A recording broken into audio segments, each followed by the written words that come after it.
Hi hello welcome back to my channel.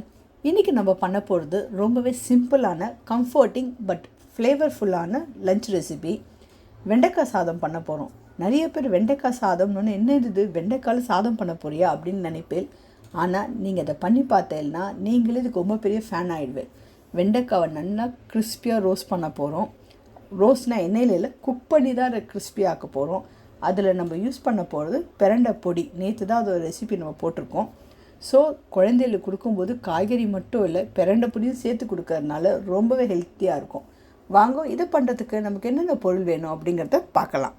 இப்போ ஒரு கனமான பாத்திரத்தை எடுத்து அதில் 2-3 ஸ்பூன் நல்லெண்ணெய் விட்டுண்டா போதும். அதுக்கு மேலே தேவைப்படாது. பட் கனமான பாத்திரமாக எடுத்துக்கோங்க. எண்ணெய் நல்லா சூடானதுக்கப்புறம் அதில் கடுகை போட்டு கடுகு நல்லா வெடித்ததுக்கப்புறம் அதில் உளுத்தம்பருப்பை சேர்த்து உளுத்தம்பருப்பு நல்லா செவக்க ஆரம்பிக்கும் போது பெருங்காயத்தையும் சேர்த்து இல்லை நல்லா வறுப்பட்டதுக்கப்புறம் நம்ம நறுக்கி வச்சுருக்கிற வெண்டைக்காவை அதில் சேர்த்துடலாம். வெண்டைக்காவை நீங்கள் பொடி பொடியாக நறுக்கணும்னு அவசியம் இல்லை, கொஞ்சம் பெருசாக நறுக்கிக்கலாம். வெண்டைக்காவை சேர்த்துட்டு கூடவே இதுக்கு தேவையான அளவு கொஞ்சம் உப்பையும் சேர்த்து நல்லா கலரி விட்டுருங்கோ. இதை நீங்கள் மூடி வச்சு 5 நிமிஷம் மீடியம் லோ ஃப்ளேமில் குக் பண்ணலாம். இந்த 5 நிமிஷத்தில் நடுப்புற ஓப்பன் பண்ணி கலரி விட்டுட்டு திருப்பியும் கவர் பண்ணியே குக் பண்ணுங்கோ. ஒரு 5 நிமிஷம் தான் இதை கவர் பண்ணி குக் பண்ண போகிறோம். ஒரு 5 மினிட்ஸுக்கு அப்புறம் மூடியை எடுத்துகிட்டு இதை நல்லா கலரி விடுங்க. இப்போ பார்த்தேன்னா அந்த வெண்டைக்காய்க்கு உள்ள குழகுழப்பு தன்மை கண்டிப்பாக வரதான் செய்யும். ஸோ இதை நீங்கள் ஒரி பண்ண வேண்டாம். இதுக்காக நீங்கள் தயிரோ இல்லை லெமனோ எதுவுமே விட வேண்டாம்.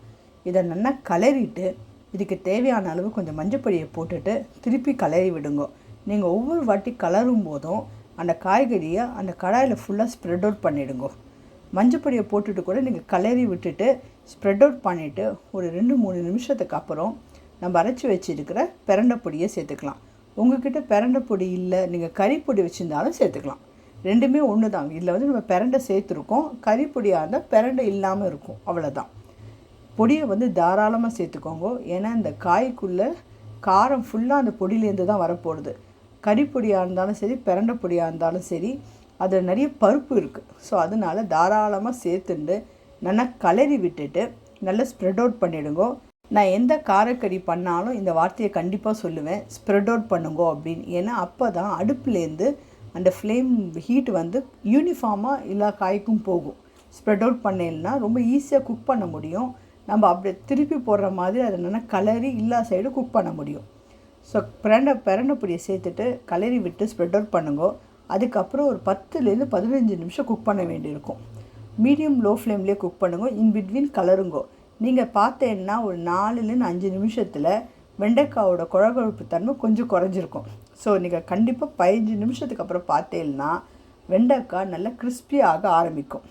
உங்களுக்கு எவ்வளோ கிறிஸ்பினஸ் வேணுமோ அது வரைக்கும் குக் பண்ணுங்க இந்த வெண்டைக்காவை.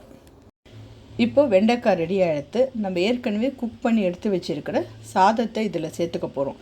நீங்கள் சாதத்தை குக் பண்ணிவிட்டு ஆற வைக்கும்போது ஒரு ஸ்பூன் நல்லெண்ணெயை விட்டேன்னா உங்களுக்கு கலரும் போது ரொம்பவே ஈஸியாக இருக்கும். சாதத்தை சேர்த்துட்டு அடுப்பை லோ ஃப்ளேமுக்கு மாற்றிட்டு நல்லா கலருங்கோ. இது ஒரு 5 நிமிஷம் கைவிடாமல் கலர வேண்டியிருக்கும். அப்போ தான் இந்த காய்கறியோடு இந்த சாதம் ஒன்றோட ஒன்று சேரும். இது நல்லா சேர்ந்ததுக்கப்புறம் அடுப்பை மீடியம் லோ ஃப்ளேமில் வச்சு ஒரு 5 நிமிஷம் குக் பண்ணுங்கோ. லாஸ்ட்டாக கருவேப்பிலையை சேர்த்துட்டு கலரி விட்டு ஒரு 2 நிமிஷம் குக் பண்ணிவிட்டு அடுப்பை ஆஃப் பண்ணிடலாம். இதை நீங்கள் லஞ்ச் பாக்ஸுக்கு கொடுக்க போகிறீங்க அப்படின்னா கடைசியாக ஒரு ஸ்பூன் நெய்யை சேர்த்தேன்னா கொஞ்சம் ஃப்ளேவர்ஃபுல்லாக இருக்கும். நீங்கள் சாதம் கலக்காமல் கடைசியில் நம்ம கிறிஸ்பியாக இருக்கும்போது ஆஃப் பண்ணிவிட்டு இதை நீங்கள் குழந்தைகளுக்கு தொட்டுக்கிறதுக்கு கூட கொடுக்கலாம். சப்பாத்திக்கு தொட்டுக்கிறதுக்கு ட்ரை வெஜிடபிள்ஸ் தான் கேட்குறா. அவள் ஸ்கூலுக்கு பேக் பண்ணி எடுத்துன்னு போகும்போது நீங்கள் எது கொடுத்தாலும் ட்ரையாக தான் கேட்பா, குழந்தைகள் வழியக்கூடாதுன்னு. அப்போ நீங்கள் இந்த வெண்டைக்காய் கறியை கூட தொட்டுக்கிறதுக்கு கொடுத்து அனுப்பலாம். இந்த ரெசிபி உங்களுக்கு பிடிச்சிருக்கும்னு நினைக்கிறேன். இது ரொம்பவே ஹெல்த்தியான ரெசிபி. கண்டிப்பாக ட்ரை பண்ணி பார்த்துட்டு உங்களுக்கு எப்படி வந்தது அப்படிங்கிற ஃபீட்பேக்கை என் கூட ஷேர் பண்ணுங்க. தேங்க்யூ.